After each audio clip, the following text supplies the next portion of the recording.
मंगरुळपीर शहरामध्ये सध्या ग्रामदैवत संत बिरबलनाथ महाराज यात्रा महोत्सव सुरू आहे। या यात्रेत विविध प्रकारचे भजनी मंडळ, लोकनाट्य, तमाशा मंडळ आणि मोठ्या प्रमाणात झुले तसेच विविध प्रकारचे गृहोपयोगी वस्तूंची दुकाने खरेदी विक्री करण्यासाठी येतात। या यात्रेत लाखो भाविकांची गर्दी असते। त्यानंतर महाप्रसादानंतर यात्रेची सुरुवात होते।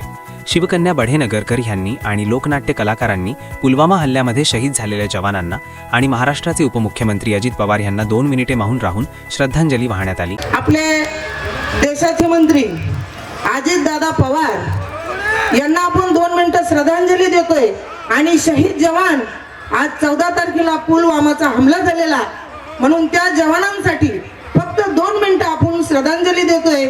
तर सर्व प्रेक्षकांनी शांतता बाळगावी हीच विनंती।